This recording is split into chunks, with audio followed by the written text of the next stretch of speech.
안녕하세요. 이승지 변호사입니다. 자, 오늘 강의할 내용은 재택부동산법 입문 102번째 2번 강의입니다. 자, 요 책이 2번 강의인데요. 주택 매수인은 임차인의 보증금 반환 채권이 가압류되어 있는지 반드시 확인해야 된다. 자, 이런 내용입니다. 주택을 매수할 때에는 그 해당 주택에 임차인이 있다면 그 임차인의 보증금 반환 채권이 가압류되어 있는지 확인해라, 이런 말인데, 자, 보겠습니다. 제가 주택을 삽니다. 자, 그런데 그 주택에 임차인이 있어요. 자, 그 주택에 임차인이 있다면, 지금 계약기간 중이라면 제가 주택을 사더라도 그대로 제가 임대인의 지위를 승계한다고 그러죠. 다만 임차인은 대항력을 갖춰야 된다, 이런 얘기를 하는데, 전입신고를 다 하기 때문에 대항력은 다 갖춘 상태죠. 대부분 사례에서는.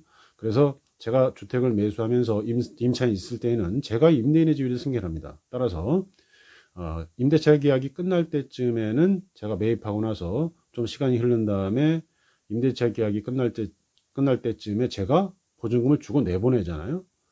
자, 그런데 보증금 반환 청구권에 대해서 가압류가 되어 있다는 말은 임차인의 채권자가 보증금 반환 채권을 잡은 거예요. 따라서 제가 임차인한테 계약이 끝났을 때 주면 안 됩니다. 근데 이 문제는 이런 가압류 통지가 저한테는 안 오죠. 매수인한테는. 종전 매도인, 종전 소유자, 종전 계약자였던 종전 임대인한테 가압류 통보가 온 거죠. 자, 이런 걸 모르면 안 된다는 거예요. 매수할 때. 뭐예요? 그래서 주택을 매수할 때는 매도인한테 혹시 이거 보증금 가압류 통지 받은 적 있어요? 라고 물어보시라는 거예요. 그렇게 물어봐 가지고 가압류 통지를 받았다라고 하면 나중에 제가 매수인이 소유권 취득한 다음에 계약 기간이 끝났는데 임차인이 보증금 주세요 라고 하면 주면 안 된다는 거예요.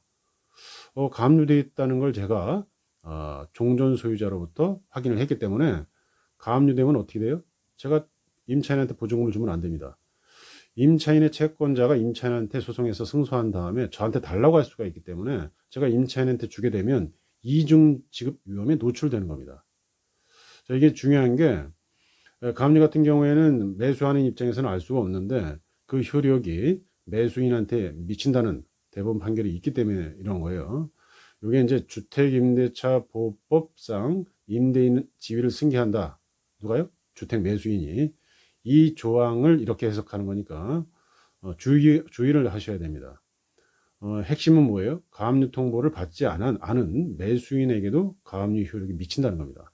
자, 이 문제를 제가 이제 문제를 풀어보겠습니다. 지금 제가 주택을 매수한다고 그랬는데 바로 매수하는 사람이 누구예요? 정입니다. 정. 제가 부동산을 매수하는 거예요. 주택을 매수한다고 그랬죠. 자, 그리고 여기 이제 임대인이고, 임대인은 매도인이죠. 매도인. 주택 매도인. 자, 그런데 을이 있는데 을은 누구예요? 임차인. 그래서 을과 병 사이에 임대차 계약이 체결됐고 을은 임차인, 병은 임대인입니다.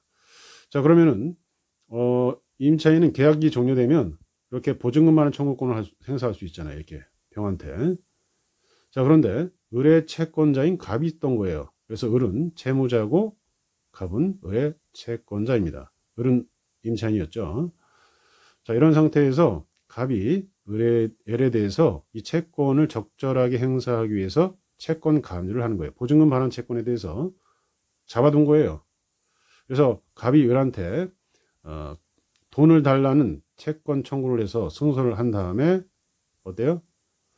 압류를 합니다. 가압류를 했기 때문에 이제 압류를 해서 압류 및 추심 명령을 받아서 갑이 병에게 직접 이렇게 달라고 하는 이런 게 가능한 거예요. 그래서 가압류를 하는 거예요. 그래서 계약이 종료됐을 때 가압류 통지가 갑이 을의 보증금 반환 채권을 이렇게 채권 가압류하면 이 채권 가압류 통지가 병한테 가고 정한테는 갈 수가 없죠. 이 당시에는 정은 소유자도 아니었으니까. 그런데 이 가압류를 한 효력이 여기에 미친다는 게 이 판례예요. 그렇기 때문에 주택 매수인은 어떻게 돼요? 주택 매수인은 매수할 때 통보를 받지 않아서 이게 지금 통보를 받게 되면 계약이 종료됐을 때 병이 을한테 주면 안 되는 거예요. 갑이 을에게 소송해서 승소한 다음에 직접 이렇게 달라고 할 수 있기 때문에 여기다 주면 안 되는데 정이 이런 내용을 모르면 을이 계약 끝났으니까 임대인의 집에서 생기한 정한테 보증금 주세요 이렇게 덜컥 줘버리면 나중에 갑이 을한테 소송해서 승소했을 때 갑이 정한테도 달라고 있어서 두 번이나 돈을 주고 나중에 정이 임차인한테 준 거 다시 돌려달라고 소송을 할 수 있겠지만 돈이 없는 사람이죠. 을은. 자, 이런 거 주의하시라는 겁니다. 자, 뭐 이런 내용인데요. 여기 보면 좀 뭐 핵심은 뭐예요? 그냥 주택을 매수할 때 임차인이 있어요. 그러면 그 임차인이 있어요. 그러면 매도인 누구의 여기 병이죠. 매도인한테 보증금 반환 채권에 대해서 가압류 받은 사실을 확인하라는 겁니다. 이걸 뭐 특이하게 넣었던가 해서 확인하시는 게 좋겠습니다. 그래서 제가 이걸 써놨고, 자, 이 문제에 대해서는 뭐 정리해보자 이렇게 해놨는데 24페이지에 주택을 매수하는 주택 매수인 정 입장에서는 임차인은 을이죠. 대항력을 갖추어 뭐 전입신고는 다 했겠죠. 대항력을 갖추어 임차인의 보증금 반환 채무를 인수할 경우에 자 이렇게 대항력을 갖추면은 보증금 반환 채무를 매수인이 인수한다 그러죠. 그죠? 자 이런 경우에 임차인의 보증금 반환 채권이 임차인의 채권자인 갑에 의하여 가압류가 이렇게 되어 있는지 요 가압류가 되어 있는지를 반드시 확인해라. 물어봐라. 이거 가압류가 되어 있는 것도 모르고 을이 돈을 달라고 해서 바로 정이 을한테 돈을 줘버리면 나중에 갑한테도 또 줘야 되는 그런 문제가 발생할 수 있다. 자, 이 문제 진짜 중요합니다. 왜 중요하냐면은 정 입장에서는 가압류 통지를 받지는 않습니다. 그 당시에 소유자가 아니죠. 임대인도 아니고 그 가압류 통지도 받지 않았는데 정한테 그 가압류 효력이 미친다는 거죠. 이때 정한테 가압류 효력이 미칠 때 병은 어떻게 돼요? 여기서 빠져나갑니다. 빠져나가요. 아예. 병은